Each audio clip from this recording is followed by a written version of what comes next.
Assalamualaikum warahmatullahi wabarakatuh.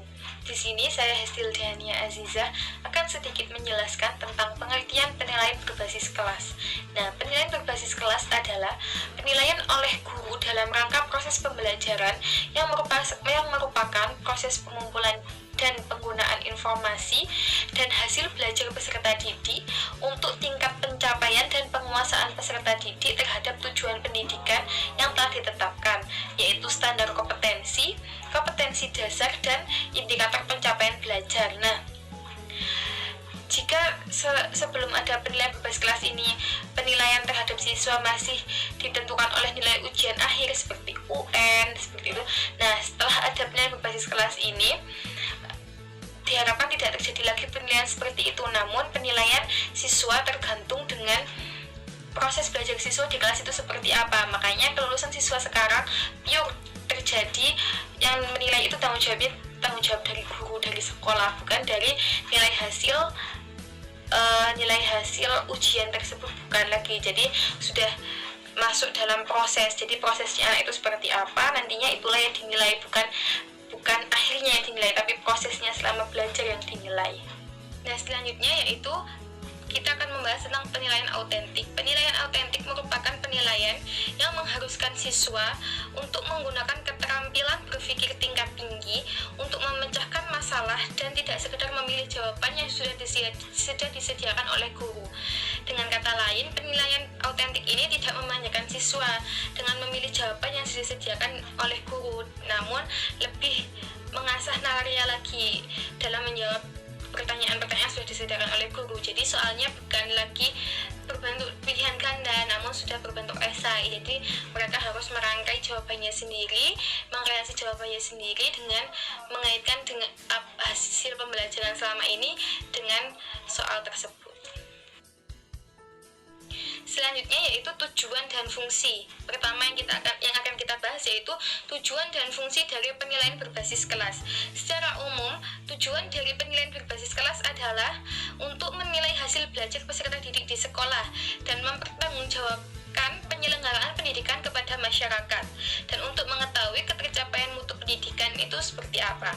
Secara khususnya, penilaian berbasis kelas itu bertujuan untuk mengetahui kemajuan dan hasil belajar peserta didik, mendiagnosis kesulitan belajar peserta didik itu di sebelah mana, memberikan umpan balik atau perbaikan proses pembelajaran, penentuan kenaikan kelas, dan memotivasi belajar peserta didik dengan cara mengenal dan memahami diri untuk melakukan usaha perbaikan. Dari segi fungsinya, fungsi penilaian berbasis kelas itu bagi siswa dan guru. Yang pertama, membantu siswa dalam mewujudkan dirinya dengan mengubah dan mengembangkan perilakunya. Yang kedua, siswa mendapat sebuah kepuasan dari apa yang mereka kerjakan selama ini. Jadi mereka mendapatkan kepuasan dari hasil belajarnya selama ini. Fungsinya bagi guru yaitu menetapkan sebuah metode mengajar yang telah digunakannya sudah memadai atau belum. Yang terakhir, seorang guru membuat sebuah pertimbangan dan keputusan administrasi. Selanjutnya, penilaian autentik, tujuannya itu menurut Santoso ada beberapa tujuan dari penilaian autentik. Yang pertama, menilai kemampuan individu melalui tugas-tugas tertentu. Yang kedua, menentukan kebutuhan dalam pembelajaran. Yang ketiga, membantu dan mendorong siswa untuk lebih giat lagi. Yang keempat, yaitu membantu dan mendorong guru untuk mengajar yang lebih baik. Selanjutnya, menentukan strategi pembelajaran. Dari penilaian ini nanti kan kelihatan kira-kira pembelajaran yang selama ini dilakukan itu strateginya sudah cocok apa belum kepada peserta didik, sudah memudahkan atau belum. Yang selanjutnya yaitu akuntabilitas lembaga, dan yang terakhir meningkatkan kualitas pendidikan. Selain dari tujuannya, penilaian autentik juga berfungsi sebagai yang pertama, fungsi pembelajaran. Peran penilaian autentik sangat penting bagi peningkatan mutu proses pembelajaran. Dari sebuah proses penilaian dapat diperoleh informasi tentang keberhasilan peserta didik dalam mencapai kompetensi dasar yang ditetapkan oleh guru. Hasil penilaian nanti akan memberikan umpan balik bagi guru. Kira-kira pembelajaran selama ini yang dilakukan itu sudah berhasil atau belum, sudah memenuhi kompetensi atau belum, seperti itu. Yang kedua itu fungsi administrasi. Penilaian autentik sangat diperlukan untuk sebuah keputusan yang bersifat administratif, karena nantinya secara berkala kantor wilayah Depdiknas akan menentukan kualifikasi setiap sekolah. Biasanya ada beberapa bulan sekali itu sekolah itu akan dikunjungi oleh Depdiknas untuk dilihat seberapa berhasilnya sekolah ini, jadi sudah masuk kategori baik atau belum, seperti itu. Program ini dilakukan dalam rangka pembinaan dan pengembangan sekolah-sekolah. Selanjutnya itu dari fungsi bimbingan, di samping memberikan pengetahuan, keterampilan, dan sikap kepada siswa, sekolah atau seorang guru juga memberikan bimbingan kepada mereka atas bakat dan minat yang dimiliki oleh peserta didik. Untuk melakukan penilaian ini mungkin dibutuhkan kayak psikolog, seperti itu. Nah, nantinya informasi yang diperoleh itu akan membantu sekolah dalam memberikan bimbingan dan pengarahan kepada peserta didik secara maksimal. Saya Ina Fatamala. Di sini saya akan melanjutkan materi yang disampaikan oleh pemateri pertama terkait dengan objek penilaian berbasis kelas dan penilaian autentik. Yang pertama yaitu penilaian berbasis kelas. Objeknya yang pertama yaitu penilaian kompetensi dasar mata pelajaran, yaitu terkait dengan pengetahuan, keterampilan, sikap, dan nilai-nilai yang telah direfleksikan pada kebiasaan berpikir dan bertindak oleh peserta didik setelah menyelesaikan aspek mata pelajaran tertentu. Di dalam poin pertama ini, minimal yang harus dikuasai oleh peserta didik itu yaitu terkait dengan pengetahuan, keterampilan, sikap, untuk menunjukkan bahwa peserta didik tersebut telah menguasai atau mencapai standar kompetensi yang telah ditentukan atau belum. Dan yang kedua yaitu penilaian kompetensi rumpun pelajaran, yaitu pengetahuan, keterampilan, sikap, dan nilai-nilai yang telah direfleksikan pada kebiasaan berpikir dan bertindak yang seharusnya dicapai peserta didik setelah menyelesaikan rumpun pelajaran. Nah, rumpun pelajaran ini contohnya seperti mata pelajaran sains. Di dalam mata pelajaran sains terdapat ilmu fisika, ilmu kimia, ilmu biologi, dan lain sebagainya. Yang ketiga yaitu penilaian kompetensi lintas kurikulum, yaitu terkait dengan pengetahuan, keterampilan, sikap, dan nilai-nilai yang direfleksikan dalam kebiasaan berpikir dan bertindak yang harus dicapai oleh peserta didik untuk mencakup kecakapan belajar sepanjang hayat dan hidup melalui pengalaman belajar yang berkesinambungan. Yang keempat yaitu penilaian kompetensi tamatan atau lulusan, yaitu terkait dengan pengetahuan, keterampilan, sikap, dan nilai-nilai yang direfleksikan dalam kebiasaan berpikir dan bertindak yang dicapai oleh peserta didik setelah menyelesaikan jenjang tertentu. Yang kelima yaitu penilaian pencapaian keterampilan hidup. Nah, sebuah keterampilan hidup dimiliki peserta didik melalui berbagai pengalaman belajar. Hal ini perlu dinilai untuk mengukur sejauh mana kesesuaiannya dengan kebutuhan mereka agar dapat bertahan dan berkembang dalam segala lingkungan. Beberapa keterampilan hidup yang perlu dinilai yaitu terkait dengan keterampilan diri, berpikir rasional, sosial, akademik, dan faksional. Sedangkan objek dari penilaian autentik adalah terkait dengan kegiatan guru mengajar itu seperti apa, kegiatan belajar siswa itu seperti apa, motivasi keterlibatan peserta didik itu seperti apa, dan keterampilan belajar. Kita lanjut yaitu domain dan alat. Yang pertama yaitu domain kognitif meliputi tingkat hafalan, mencakup kemampuan menghafal verbal atau menghafal parafrase materi pelajaran berupa fakta, konsep, prinsip, dan prosedur. Yang di sini menghafal verbal yaitu kan menghafal materi pelajaran berupa fakta.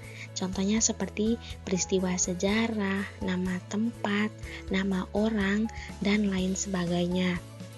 Yang kedua yaitu tingkat pemahaman, mencakup kemampuan membandingkan, mengidentifikasi karakteristik, dan menyimpulkan.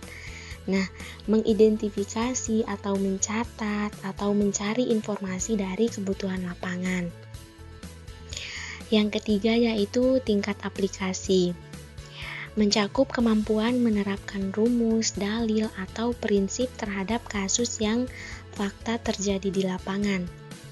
Yang keempat yaitu tingkat analisis, mencakup kemampuan mengklasifikasi, menggolongkan, merinci, dan mengurai suatu objek. Yang kelima yaitu tingkat sintesis, mencakup kemampuan memadukan berbagai unsur atau menyatukan atau menyamakan berbagai unsur, menyusun, membentuk bangunan, mengarang, melukis, dan sebagainya.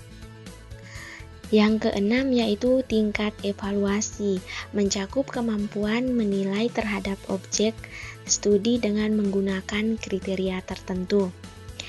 Untuk mengukur penguasaan kognitif, kita dapat menggunakan tes lisan, tes tertulis, dan portofolio. Nah, kita masuk yang poin kedua yaitu domain psikomotorik, meliputi tingkat penguasaan gerak awal yang berisi kemampuan peserta didik dalam menggerakkan anggota badannya.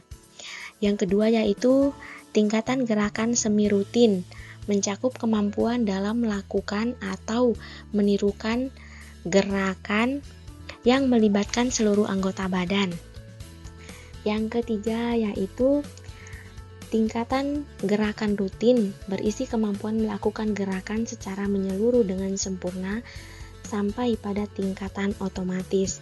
Nah, dari ketiga poin ini contohnya itu seperti kita melakukan olahraga seperti itu. Terus alat penilaian yang digunakan dalam tes penampilan atau kinerja yang telah dikuasai peserta didik seperti tes paper atau pensil, tes identifikasi, tes simulasi, dan tes petik kerja. Dan yang terakhir yaitu domain afektif, meliputi memberikan reaksi terhadap nilai-nilai yang dihadapkan langsung kepada peserta didik. Yang kedua yaitu menikmati atau menerima nilai, norma, serta objek yang memiliki nilai etika dan estetika. Dan yang ketiga, menilai dari segi baik buruk, adil atau tidak, indah tidak indah terhadap objek studi. Dan yang keempat yaitu menerapkan nilai, norma, etika, dan estetika dalam kehidupan sehari-hari. Dari beberapa jenis skala sikap dapat digunakan seperti skala Likert, skala Truston, skala perbedaan semantik, skala Bogardus, dan skala Chapin. Saya Hasanatul Karimah. Di sini saya akan melanjutkan presentasi mengenai prinsip-prinsip dan manfaat penilaian autentik. Yang pertama, prinsip-prinsip penilaian autentik. Menurut Santoso, prinsip dari penilaian autentik ini dibagi menjadi 4, yaitu keeping track, checking up, finding out, dan summing up. Yang pertama, keeping track, yaitu harus mampu menelusuri dan melacak kemajuan siswa sesuai dengan rencana pembelajaran yang telah ditetapkan. Maksudnya di sini yaitu pendidik itu terlebih dahulu harus mampu menelusuri dan mengetahui kemajuan peserta didik itu sampai di mana. Terus yang kedua ada checking up, yaitu harus mampu mengecek ketercapaian kemampuan peserta didik dalam proses pembelajaran. Di sini, pendidik itu terlebih dahulu harus mampu mengecek pemahaman peserta didik itu sampai di mana. Apakah sudah benar-benar paham atau belum pada materi yang disampaikan. Terus, ada finding out, yaitu Penilaian harus mampu mencari dari dan menemukan serta mendeteksi kesalahan-kesalahan yang menyebabkan terjadinya kelemahan dalam proses pembelajaran. Nah, maksudnya di sini yaitu pendidik itu bisa mengetahui apa saja sih kesalahan-kesalahan yang menyebabkan kesalahan-kesalahan pada saat proses pembelajaran yang sehingga bisa berdampak terjadinya kelemahan pada proses pembelajaran itu sendiri. Terus yang terakhir summing up, yaitu penilaian harus mampu menyimpulkan apakah peserta didik telah mencapai kompetensi yang ditetapkan atau belum. Nah, di sini nih maksudnya sebelum memberikan penilaian, pendidik itu harus mengetahui terlebih dahulu apakah peserta didik itu telah mencapai kompetensi yang ditetapkan atau masih belum. Selanjutnya yaitu prinsip penilaian berbasis kelas.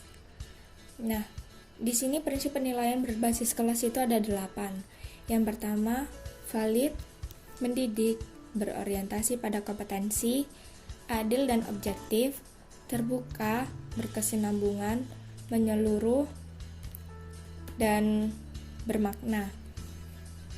Yang pertama, valid. Artinya di sini alat ukur yang digunakan itu untuk penilaian berbasis kelas harus benar-benar tepat. Penilaian tersebut harus memberi informasi akurat tentang hasil belajar siswa. Misalnya, apabila pembelajaran menggunakan pendekatan eksperimen, maka kegiatan melakukan eksperimen harus menjadi salah satu objek yang dinilai, bukan yang lain. Terus yang kedua, mendidik. Artinya, dalam penilaian berbasis kelas, guru harus memberikan penghargaan, motivasi, dan upaya-upaya mendidik lainnya kepada peserta didik agar bisa membangkitkan semangat bagi peserta didik yang kurang berhasil. Terus yang ketiga, berorientasi pada kompetensi. Nah, di sini semua hal yang berkaitan dengan penilaian berbasis kelas itu harus berorientasi pada kompetensi yang dimaksud dalam kurikulum. Yang keempat, adil dan objektif. Nah, sebagai penilai, guru tetap dituntut untuk berbuat adil dan objektif terhadap semua peserta didik. Di sini guru tidak boleh membeda-bedakan jenis kelamin, latar belakang budaya, dan berbagai hal yang memberikan kontribusi pada pembelajaran. Sebab ketidakadilan dalam penilaian dapat menyebabkan menurunnya motivasi belajar siswa dan mereka akan merasa dianaktirikan. Terus yang kelima, terbuka. Sistem dan hasil penilaian tidak boleh disembunyikan maupun dirahasiakan. Nah, di sini keputusan tentang keberhasilan dan kegagalan belajar siswa harus jelas bagi pihak-pihak yang berkepentingan, tanpa ada rekayasa atau sembunyi-sembunyi yang dapat membuat salah sangka dan dapat merugikan semua pihak. Terus yang keenam, berkesinambungan. Di sini penilaian berbasis kelas tidak dilakukan pada akhir pembelajaran saja, akan tetapi dimulai dari awal sampai akhir pembelajaran. Dan penilaian ini dilakukan secara berencana, bertahap, dan terus-menerus untuk memperoleh gambaran tentang perkembangan belajar siswa sebagai hasil belajarnya. Terus yang ketujuh, menyeluruh. Penilaian terhadap proses dan hasil belajar harus dilakukan secara menyeluruh, baik dari domain kognitif, efektif, dan psikomotorik. Nah, segi penilaiannya itu diantaranya pertama mencakup keseluruhan materi. Terus yang kedua, mencakup berbagai aspek pikiran, entah itu ingatan, pemahaman, bahkan pengaplikasian dan sebagainya. Terus yang ketiga, melalui berbagai cara, yaitu dengan tes tulis, tes lisan, tes berbuatan, bahkan ada pengamatan insidental dan lainnya. Terus yang terakhir, bermakna. Sebuah penilaian itu harus memberikan makna kepada berbagai pihak yang melihat tingkat perkembangan dan penguasaan kompetensi peserta didik. Nah, untuk itu penilaian berbasis kelas ini hendaknya mudah dipahami dan dapat ditindaklanjuti oleh pihak-pihak yang berkepentingan. Terus, hasil penilaian itu hendaknya mencerminkan gambaran yang utuh tentang prestasi peserta didik, yang di dalamnya mengandung informasi keunggulan dan kelemahan, minat dan tingkat penguasaan siswa dalam pencapaian kompetensi yang telah disyaratkan. Yang selanjutnya, manfaat penilaian autentik. Di sini manfaat penilaian autentik itu dari sisi guru dan siswa. Nah, yang pertama dari sisi siswa. Siswa di sini bisa mengungkapkan secara total bagaimana pemahaman materi akademik mereka, terus mengungkapkan dan memperkuat penguasaan kompetensi mereka seperti mengumpulkan informasi, menghubungkan pembelajaran dengan pengalaman pribadi mereka sendiri, terus